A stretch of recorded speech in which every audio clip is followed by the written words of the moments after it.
Welcome to Innovation Pulse, your quick, no-nonsense update on the latest in clean tech and EVs.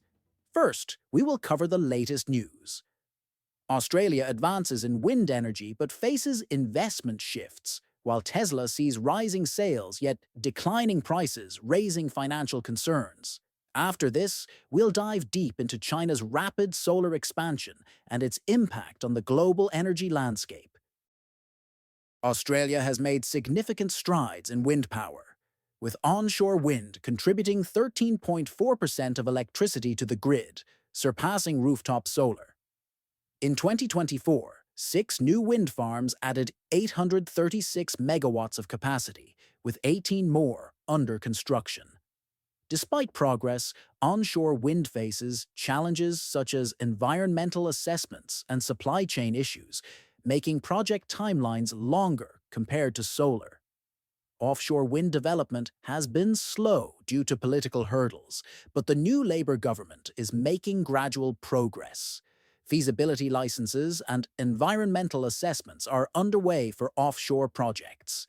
However, investment in wind energy has declined, with a shift towards battery storage by major utilities. This may be a strategic move to maintain market dominance. Despite these challenges, Australia remains a leader in renewables, with South Australia set to achieve 100% net renewable energy. Let's now switch to the financial outlook for Tesla. In July, U.S. electric car sales rose 20% year-over-year, but Tesla's average transaction price decreased over $5,000 compared to last July. Data shows Tesla and Stellantis are the only automakers with a year-over-year drop in prices, with Tesla down 9.1% and Stellantis 6.8%. From June to July, 6 automakers, including Tesla and Stellantis, saw month-over-month price declines. Price reductions can result from lower manufacturing costs or increased sales of cheaper models. Tesla's sales have not met targets for over a year, leading to more incentives and thinner profit margins. While price drops benefit consumers, there's concern Tesla faces increasing challenges in selling cars. As Tesla continues reducing prices and margins, its financial stability may be at risk if sales trends don't improve.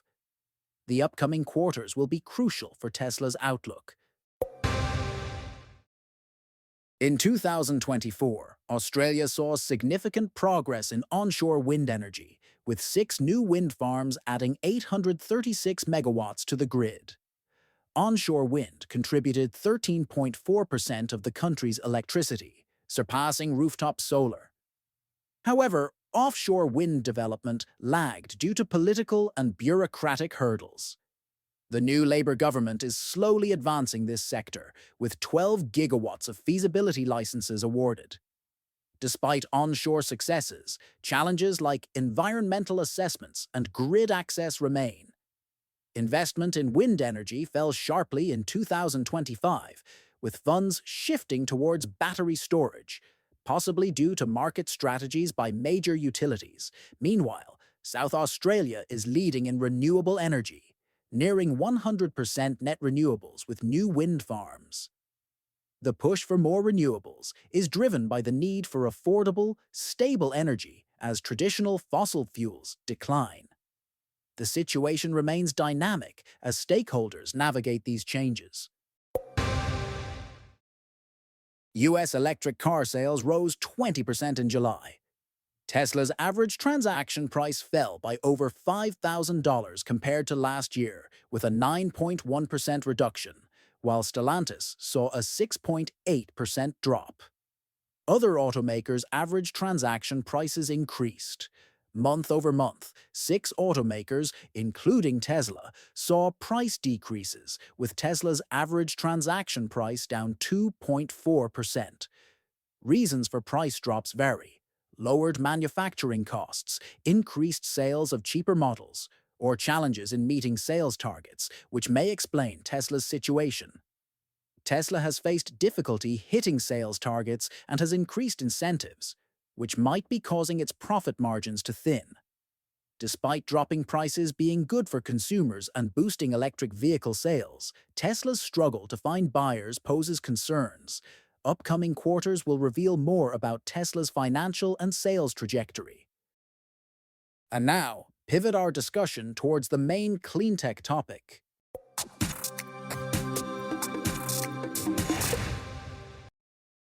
Hey everyone, I'm Donna, and welcome back to Innovation Pulse, where we dive deep into the forces reshaping our world.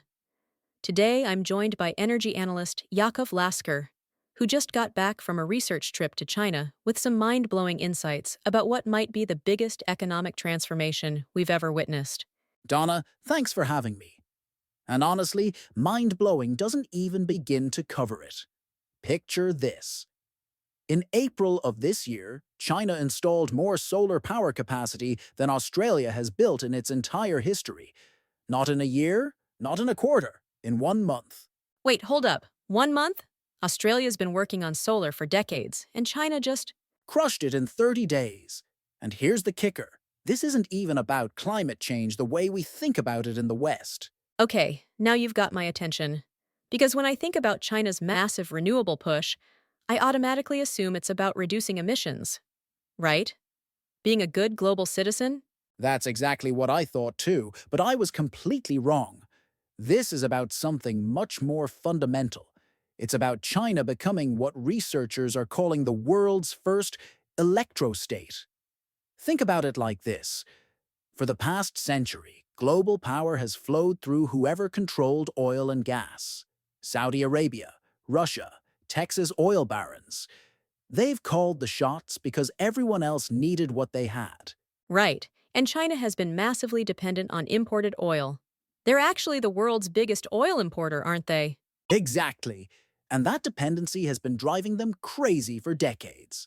So while we're debating carbon targets and climate commitments, China looked at their energy situation and said, we're not doing this anymore. We're going electric, and we're going to dominate every piece of that puzzle. So this is about energy security first, climate benefits second? Precisely. And once you understand that, everything else makes sense. The scale, the speed, the government backing. It's not environmental policy, it's national security strategy disguised as a green transition. Okay, but help me wrap my head around the actual scale here. You mentioned that solar statistic, but what does China's clean energy build-out actually look like when you're there? Oh, this is where it gets wild. China now has half of the world's solar capacity, half of all wind power, and half of all electric vehicles. But here's what really hit me when I was in Beijing. You can stand at a major intersection with 4 lanes going every direction, and it's almost silent. The noisiest thing you'll hear is a bicycle squeaking. No way! I've been to Beijing, and it used to sound like a construction site mixed with a highway. Right? But now their streets are filled with electric cars, and it happened so fast that even the locals are amazed. And here's a number that should make every economist pay attention. Clean energy now drives 10% of China's entire GDP. It just overtook real estate as an economic driver. Wait, clean energy overtook real estate in China? That's actually staggering. Real estate has been their economic engine for what, 2 decades? At least. But think about what this means.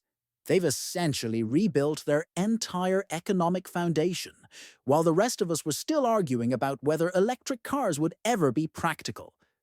They didn't wait for the market to demand it. They created the market, and now they're supplying the whole world.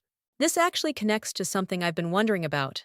When I see Made in China on solar panels or EV batteries, is that just because labor is cheaper there? Or is there something deeper happening? Oh, this goes way deeper than cheap labor. Remember how China became the world's factory in the 1990s? They figured out that you maximize efficiency by clustering entire supply chains in one region. So instead of shipping battery components around the world, they put battery factories right next to car plants, solar panel manufacturers next to the companies making the mounting systems. So it's like they created these renewable energy ecosystems. Exactly. And then they did something really smart. They used government subsidies, not to keep industries alive forever, but to give them a running start. Think of it like teaching a kid to ride a bike. You hold on until they get their balance, then you let go and watch them fly.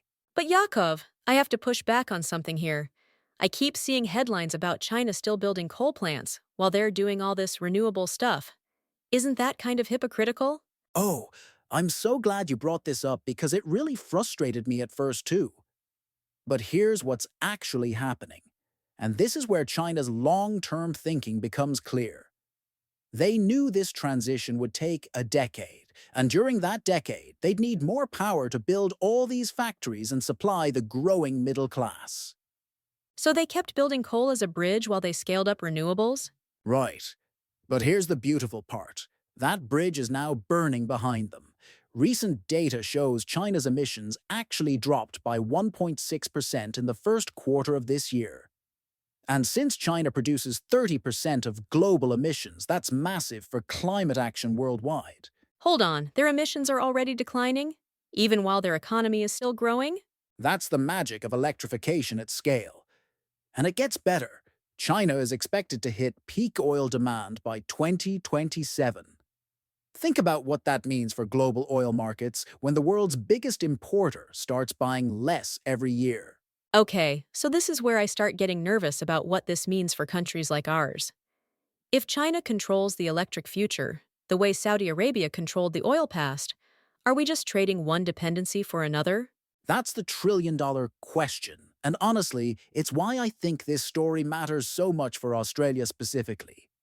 We've built our economy on exporting coal and iron ore to the world. But if the world is going electric, what happens to that demand? Right. And it's not like we can just flip a switch and become a renewable energy superpower overnight. But here's what gives me hope, and this might sound weird.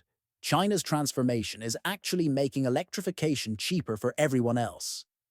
Their massive scale has driven down the cost of solar panels, batteries, and electric cars globally. It's like they're subsidizing the world's transition.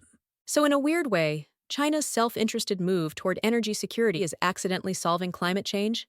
Accidentally might be too strong, but yeah, their exports of clean tech in 2024 alone have already reduced global emissions outside China by 1%. And that impact will compound for the next 30 years as those technologies keep running. That's actually pretty incredible. But I'm curious about the human element here. When you were talking to people in China, how do they see this transformation? You know what struck me most? There's this sense of inevitability about it. A government analyst told me, "Can you imagine our leaders saying we're going back to fossil fuel cars instead of electric ones? It won't happen. The momentum is too strong now." That's such a different mindset from how we approach energy policy here, where everything feels like it's constantly up for debate. Exactly, and whether you love or hate China's political system, you have to admit they can move fast when they decide on a direction. The question for democracies like Australia is whether we can create that same sense of inevitability around our own energy transition. So, for our listeners who are trying to make sense of what this means for their daily lives, their investments, their careers, what should they be watching for? Great question. First, pay attention to oil prices and energy costs. As China reduces its oil imports, global oil markets will have to adjust. That could mean cheaper gas in the short term, but also less investment in new oil projects long term. And probably more pressure on other countries to accelerate their own electric transitions. Right. And if you're thinking about your career or investments, the clean tech supply chain is where the action is. Not just making solar panels, but everything from the rare earth minerals that go into batteries to the software that manages electric grids. Plus, if China has shown us anything, it's that the countries that move fast on this transition get to set the rules for everyone else. Absolutely, the next decade is going to determine whether we're buying our electric future from China or building our own version of it. Yakov, this has been absolutely fascinating. Any final thoughts for people who want to understand where all this is heading? Just this. We're witnessing the end of the oil age in real time. It's not happening in 50 years or 30 years. It's happening now, and China is showing us what the electric age looks like. The question isn't whether this transformation will happen. It's whether other countries will lead, follow, or get left behind. And on that note, Next time you plug in your phone or see a solar panel on a roof, remember, you're looking at the early signs of the biggest energy revolution in human history. Thanks for listening to Innovation Pulse. I'm Donna, he's Yakov, and we'll see you next time for another deep dive into the forces reshaping our world.